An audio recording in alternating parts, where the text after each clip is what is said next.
Utopia Gym turns back time. Jim Chalmers' long-awaited wellbeing budget has used out-of-date data to declare homeowners are finding it easier to repay mortgages, the disabled are less satisfied with services, and mental health is not a rising concern. The old data fails to reflect the COVID-19 pandemic, billions of dollars in extra NDIS spending, and the most aggressive series of interest rate hikes in a generation. Tina, we heard this when Dr. Chalmers spoke in Melbourne a couple of weeks ago about this wellbeing budget. You automatically just think it's giving Gwyneth Paltrow, it's giving well-being and wellness. It's giving sitting at home with a joint under a blanket vibes. Isn't it?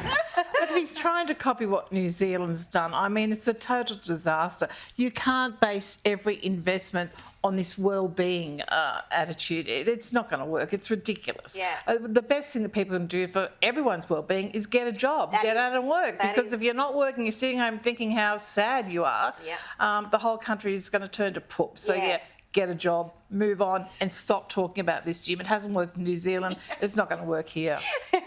And as someone of a different generation, and as we've said, we've seen it in the great socialist state of New Zealand, and we see that Tom Josephich tomorrow does write, harking back to those hello days of the best form of welfare is a job. But we also saw the unemployment rate has dropped yet again. Wellbeing, when you think of it and when it conjures up images, what does it bring to the fore for you?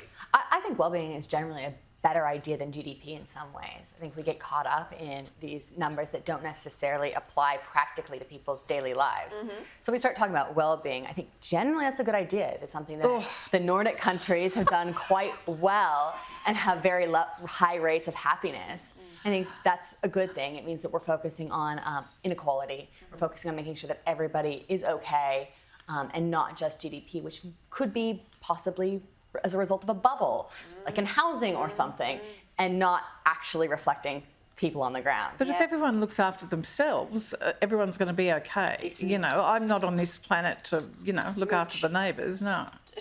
Or to mooch off the government. No, exactly. No, it's ridiculous. So interesting to see what the response to that is like tomorrow specifically. It's a generational thing, I think. Oh yeah, well, there's a generational conflict. After COVID. We understand hard work, the young'uns don't. Okay, well, speaking of, I'm going to get back to work and let's move on.